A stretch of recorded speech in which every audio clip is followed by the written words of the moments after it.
GenAI won't replace analysts, but it's quickly replacing the old way of doing research.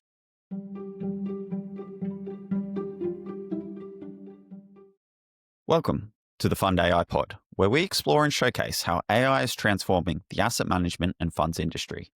I'm your host, Iain Carey, and today we're going to do something a little different. Normally, you'll hear from me in conversation with a guest, someone from the funds industry sharing how they or their firm are using AI in practice. But every so often, I want to take a step back from the interviews and look at the bigger picture. So this week, I'm introducing something new, a Paper Pulse episode. It's an industry paper roundup where I dive into the most interesting and influential white papers, surveys, and reports shaping how AI is being used across the asset management and fund services industry. There's been an explosion of AI papers posted on LinkedIn that cover funds, but let's be honest, few of us have the time to read them all. So in this Paper Pulse episode, I've done the reading for you and will highlight the most relevant takeaways for fund professionals. I will also leverage my funds and AI experience to share where I agree, disagree, and see the story evolving. Here's what's on today's reading list. Amundi's paper on AI and investment research, JcurveIQ's paper on the rise of the augmented analyst, and a guide to applying AI to equity research and portfolio management. EY's survey data results of 100 executives showing just how deeply GenAI is being adopted across wealth and asset management. Maple Group Ireland's update about AI insights for Irish regulated entities, and Bank of New York Mellon's article focusing on the operational side, showing how data and automation are quietly transforming the middle and back office. I will link all the underlying source papers in the show notes. Now, grab a coffee, settle in, and let's dive into the first paper.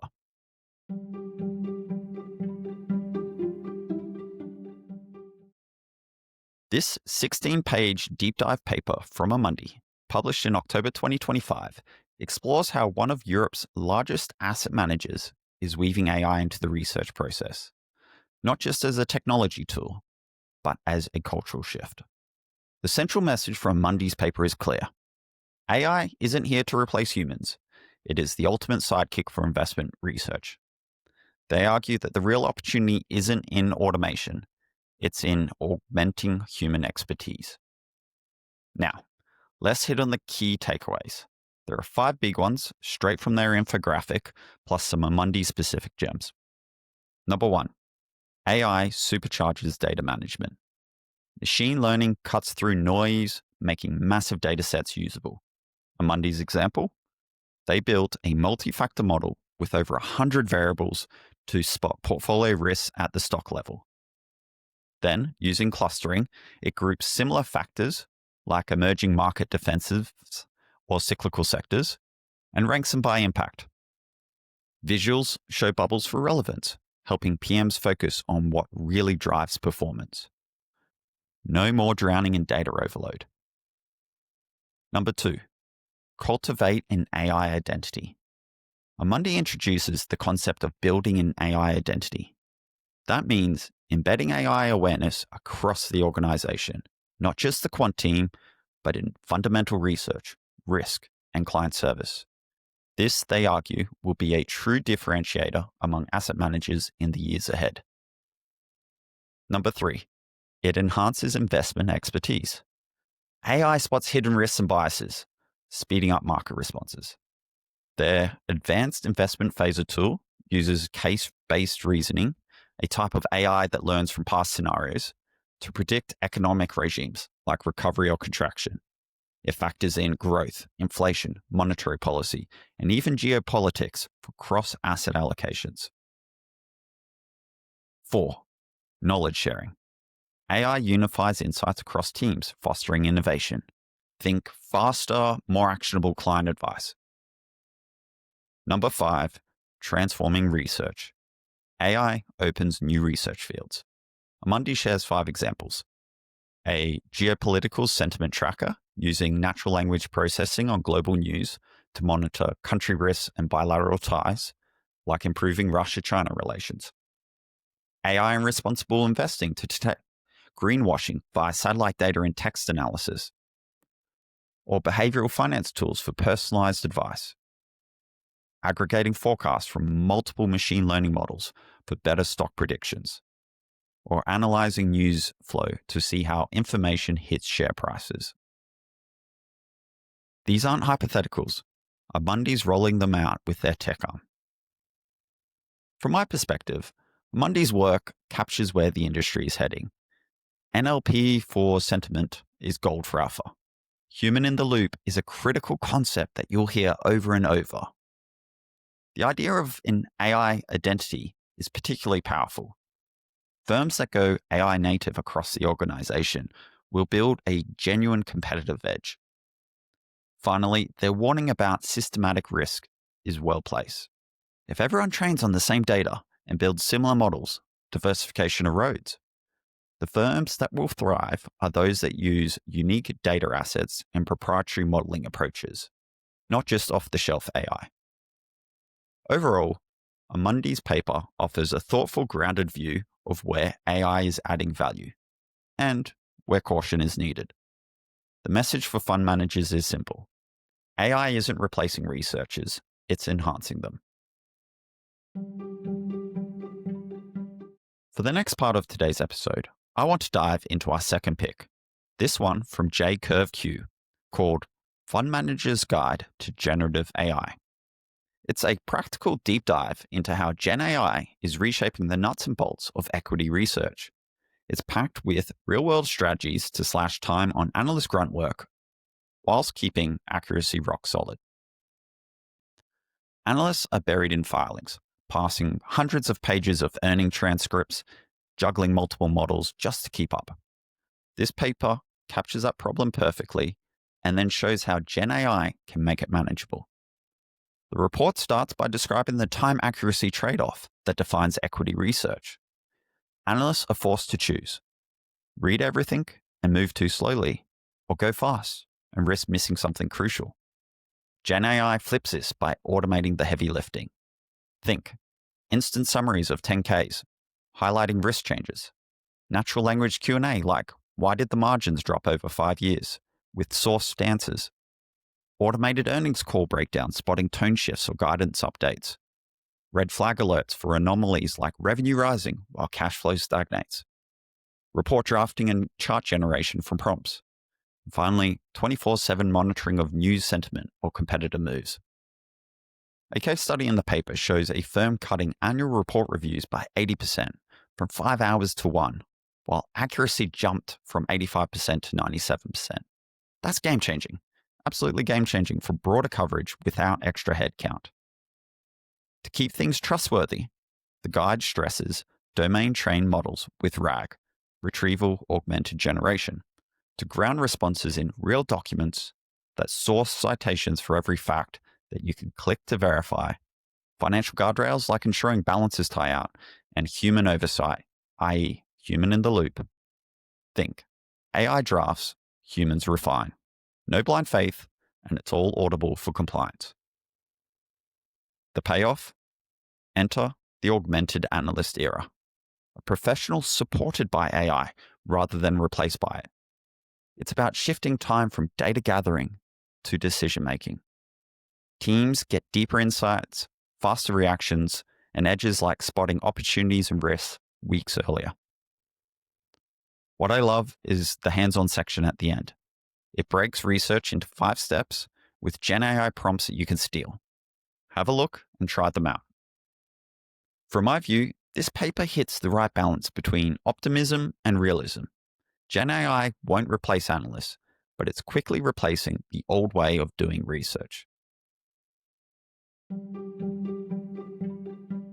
Let's talk about a really insightful piece of research from EY, their GenAI in Wealth and Asset Management survey, with the survey conducted in March 2025 and results published in July.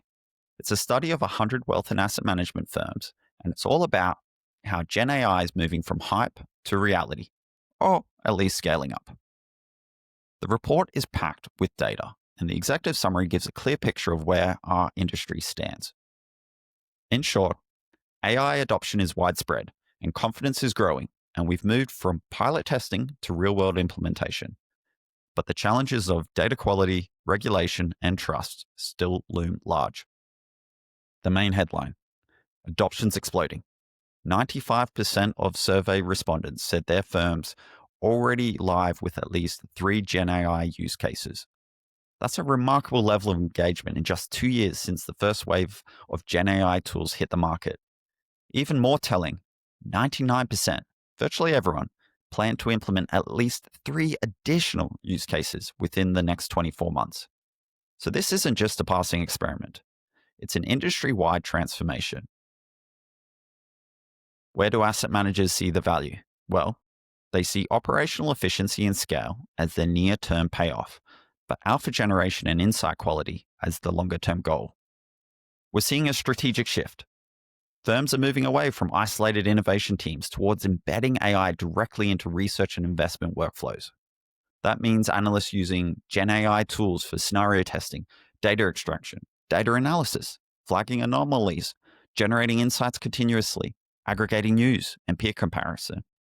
For asset managers, it's augmenting alpha. EY's findings echoes a message that you'll hear a lot about in this episode.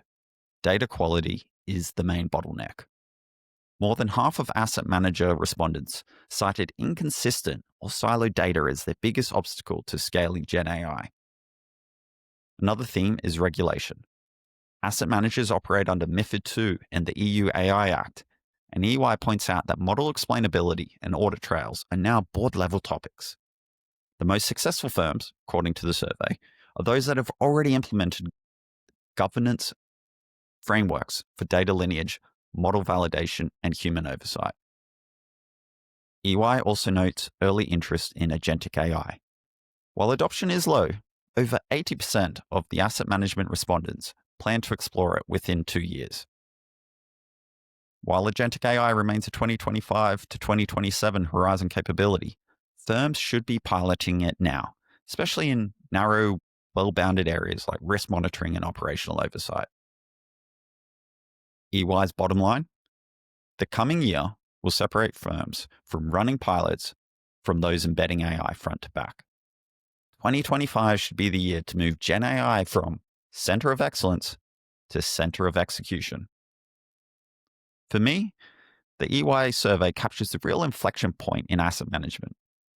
GenAI is moving beyond marketing decks. It's inside the investment process, and the Amundi paper backs this up. Where EY is absolutely right is stressing governance and data readiness. Without those foundations, no AI model can deliver reliable insight or meet compliance standards. Where I'd be a bit more cautious is around how quickly integrations are actually happening.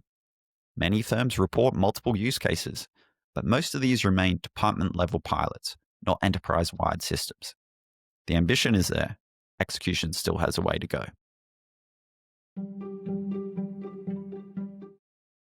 Let's shift gears and talk about regulation, specifically what's happening in Ireland.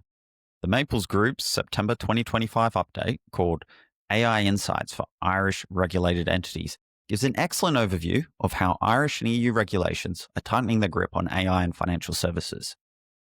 If you're in funds with Irish ops or eyeing EU regulations, this one's a regulatory reality check on AI. Pulls from recent reports and guidance from ESMA, ECB, and Central Bank of Ireland. The headline: AI adoption in the financial sector has nearly doubled, from 8% of firms in 2023 to 15% in 2024. However, with this increased use also comes significant regulatory risks due to the adoption of the EU AI Act and increased focus from industry regulators.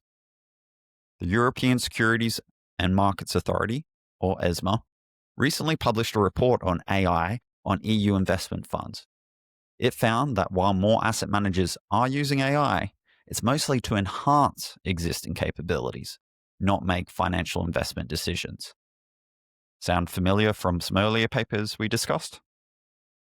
ESMA's big concern is risk, especially around third-party AI providers. If everyone's relying on the same large language model vendors, that creates potential systemic vulnerabilities, a risk that the Amundi paper also called out.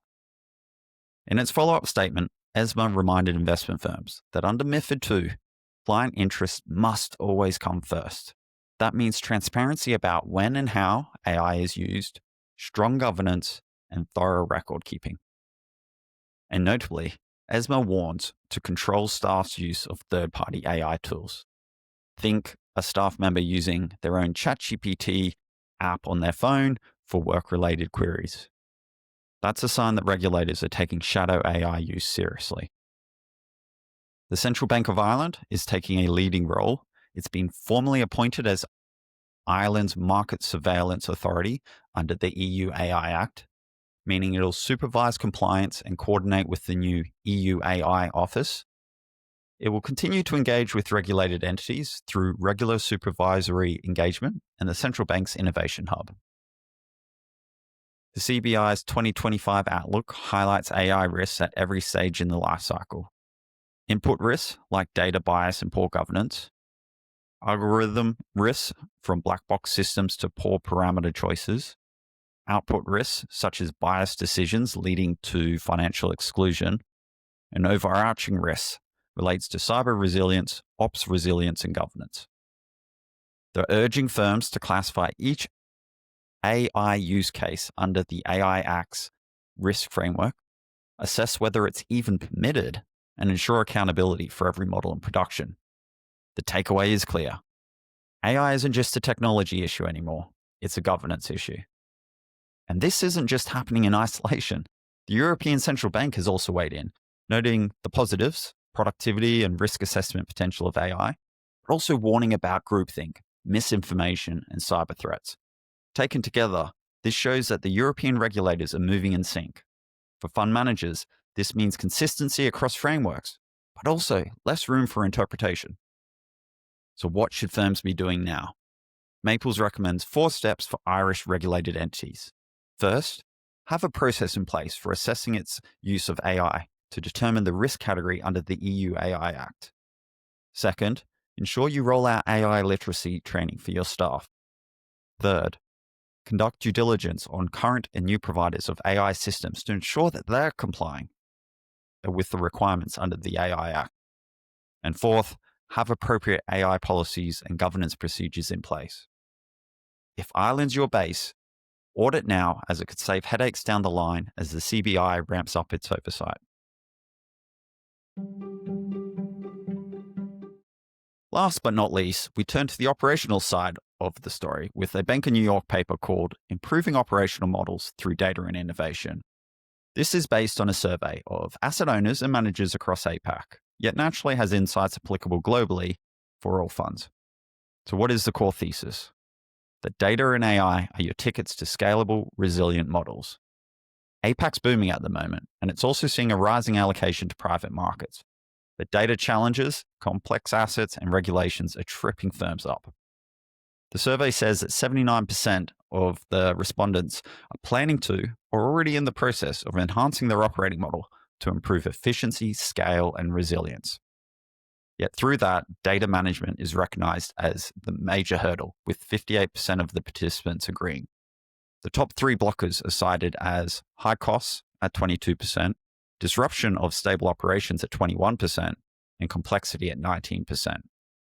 So how should firms address this? Well, BNY emphasized a shift towards a data-centric operating models, validating and integrating data upfront through an investment book of record that synchronizes front, middle, and back office functions. Now, this paper is a quasi-marketing and sales piece for BNY's middle office outsourcing services, so that's naturally where the paper leads to, but bear with it. It states asset managers typically own the front office activities such as investment research and portfolio management, yet they should consider outsourcing middle and back office activities, as well as data management. Middle office activities would include post-trade activities like trade matching and settlement, reconciliation, collateral management, pricing, etc., to generate an investment book of record.